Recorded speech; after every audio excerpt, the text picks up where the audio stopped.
ভোটাধিকার নিয়ে আর নীরব নয় বাংলা। বোসপাড়ায় সরাসরি রাজপথে প্রতিবাদ। কেন্দ্র সরকারের আনা এসআইআরকে গণতন্ত্র ধ্বংসের নীল নকশা বলে আক্রমণ করলো তৃণমূল কংগ্রেস, আর তার বিরুদ্ধেই আজ রাস্তায় নামলো দল। পান্ডুয়া বোসপাড়ায় তৃণমূল কংগ্রেস কার্যালয়ের উদ্যোগে আজ অনুষ্ঠিত হলো এক বৃহৎ পথসভা। ভিড়, স্লোগান আর হুঁশিয়ারিতে স্পষ্ট, এটা শুধু সভা নয়, এটা রাজনৈতিক যুদ্ধের ঘোষণা। এই পথসভায় উপস্থিত ছিলেন হুগলি জেলা তৃণমূল কংগ্রেসের সাধারণ সম্পাদক সঞ্জয় ঘোষ, সঙ্গে জেলা ও ব্লক স্তরের একাধিক নেতাকর্মী। সভা মঞ্চ থেকে সাফ বার্তা, ভোট কেড়ে নেওয়ার যে কোনো চেষ্টার রাজপথে জবাব দেবে তৃণমূল। গ্রাম থেকে শহর, পাড়া থেকে পাড়ায় প্রতিরোধ গড়ে তোলা হবে। তৃণমূলের কড়া অভিযোগ, কেন্দ্র সরকার প্রশাসনের আড়ালে ভোটাধিকার নিয়ে ছিনিমিনি খেলতে চাইছে, আর বাংলায় সেটা চলবে না। আমরা ভিক্ষে চাই না, আমাদের থেকে ভিক্ষে নিয়ে যায় নরেন্দ্র মোদী। ওদের একটু আগে বক্তব্য আছে, ভিখারি হচ্ছে নরেন্দ্র মোদী, অমিত শাহ কেন্দ্র। আমরা যে 2 লক্ষ কোটি টাকা পাই, সে টাকা দিল না, সে টাকা বিজেপিদের শ্রাদ্ধ করবার জন্য টাকাটা আটকে রেখেছে।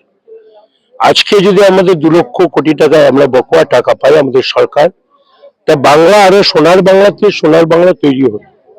মমতা বন্দ্যোপাধ্যায় এই সরকার পশ্চিমবাংলায় সোনার বাংলায় তৈরি করে দিয়েছে।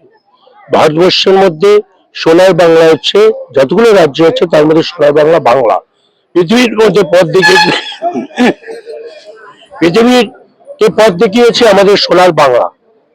তা আমরা আমাদের যে ভিক্ষা ঝোলা যে বলেন চলো মোদী हम झोला लेके आएंगे, আমি ফকির আদমি হ্যাঁ, ও সত্যিকার ভিখারি।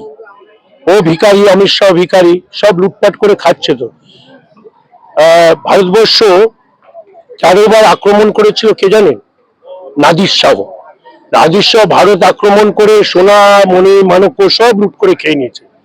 সে নাদির শাহের মতো ওরা লুটপাট করে বিদেশে চলে যাবে, সে ভারতটাকে বিক্রি করে দিয়েছে, সেই পরিকল্পনা চলছে।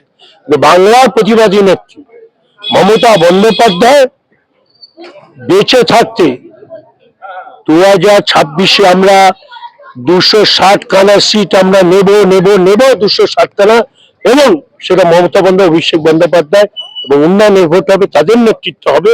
এবং 2026-এ গড়াবেও না, কেন্দ্রীয় সরকার পড়ে যাবে এবং মোদী এবং অমিত শাহ শাস্তি হবে, বিচার হবে। বাংলার টাকা দেয়নি, তার বিচার হবে। নীরব মোদীকে টাকা দিয়েছে, তার বিচার হয়নি। ললিত মোদী টাকা নিয়ে পালিয়েছে, তার বিচার হয়নি। চেসিসকো নিয়ে পালিয়েছে, সবাই LIC কে বেসরকারি করেছেন, রেলকে বেসরকারি করেছেন, সবগুলোই করে দিয়েছে। বাকিটা রেলও কোথায়? আমাদের বাংলায় বাঘিনী আছে বলে, আমরা যাকে বলি বাঘিনী, বাংলার মা যাকে বলি, সে মমতা বন্দ্যোপাধ্যায় এবং অভিষেক বন্দ্যোপাধ্যায় আছে বলে এখনো যে দুজনকে জমের মতো ভয় পায় হচ্ছে নরেন্দ্র মোদী এবং অমিত শাহ। তাই বাংলা জীবনে কিছু করতে হবে না যতদিন থাকবে, এবং তাই হিসেব মমতা বন্দ্যোপাধ্যায়, অভিষেক বন্দ্যোপাধ্যায় নেবে, এটাই বললাম।